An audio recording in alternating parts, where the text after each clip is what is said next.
At the beginning of time, nothing existed. The earth, the oceans, man, and animal had not yet been created. Only a great yawning abyss was present in the void of nothingness.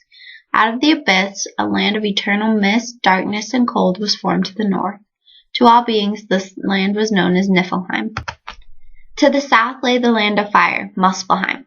From there poured rivers of fire, whose water contained a bitter poison which, little by little, gathered and became a solid mass. From the ice flowing from the north, the mass of venom was covered in a thick layer of frost. With the heat blowing from the lands of fire, the frost began to melt, and the giant Ymir was born from poison and ice. Odin and his brothers killed Ymir, and from his body grew a great ash tree, named Yggdrasil, whose branches covered the known world and supported the universe. Yggdrasil split the world into 3 sections with 3 separate root systems: the god level, the Middle Earth, and the underworld. These 3 sections connected the 9 worlds of Norse mythology. At the top of Yggdrasil lived an eagle, and at the roots lived a dragon. The eagle and the dragon were sworn enemies who despised each other. A squirrel named Ratatosk ran up and down the trunk of Yggdrasil, gossiping between the dragon and the eagle, keeping their hatred for each other burning bright. When the dragon said a curse or rude comment about the eagle, the squirrel would quickly go up the trunk of Yggdrasil and inform the eagle of what he said. The eagle would then return with an equally rude or abrasive comment, leaving the 3 creatures in a tragic cycle. Asgard, as a whole, was home of the gods. Asgard was ruled by Odin and was located high in the sky. Also in Asgard is Valhalla. This was the place where half of the Vikings would go after they die.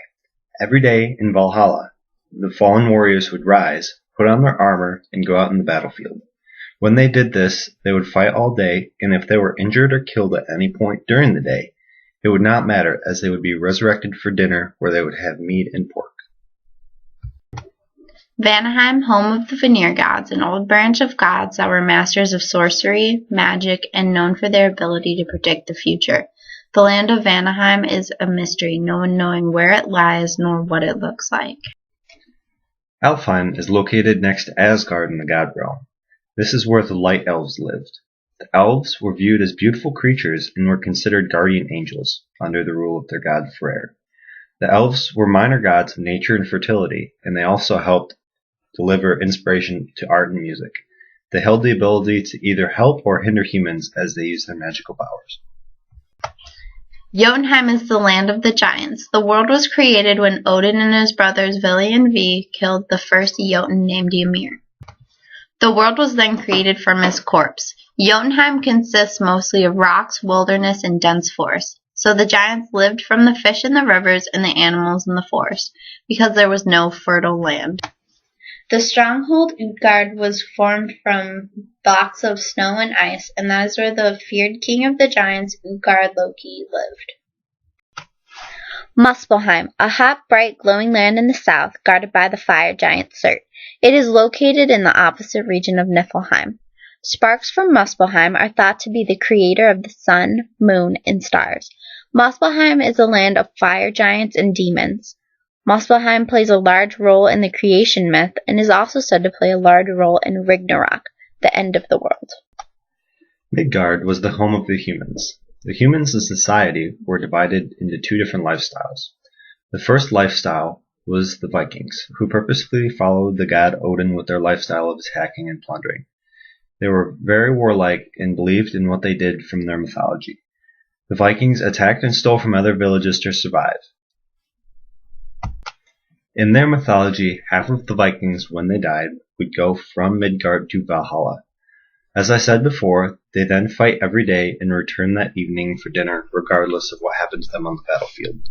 This showed the Vikings that they were meant to be fighters and encouraged them to go pillage villages, as well as the fact that they were taking things from the villages that they needed to survive. The second lifestyle was the townsfolk, who had a much more relaxed lifestyle. They generally lived in family groups, and they would live in small groups of buildings that generally would act as their home. But these buildings were mainly used as workshops and barns. They earned what they had through trading and growing their food. Nidavellir is the home of the dwarves. In these dark fields they called home, they were master craftsmen. This world was largely underground. The gods received many gifts from these dwarves, such as Odin's spear, Thor's hammer, and several magical rings. Svartalheim is the home of the Dark Elves. These elves lived underground as they hated the sun. Humans described them as very annoying, hideous creatures. It was said that there were dark elves that could cause nightmares. These dark elves became known as Mare, and Mare had the ability to whisper bad dreams into a person or animal. These elves could not be exposed to the sun, or they would immediately be turned to stone. Niflheim, the land of mist, a land where icy fog and mist filled the air and monsters roamed the land. As the world tree Yggdrasil grew up into the sky, it stretched one of its 3 large roots far into Niflheim and drew water from the spring running through it. Deep inside the world of Niflheim lies the world of Hiflhel, the deepest abyss where criminals and those who swear falsely are punished. Helheim, the House of Hel, is located in the world of Niflheim as well, on the lowest level of the Norse universe.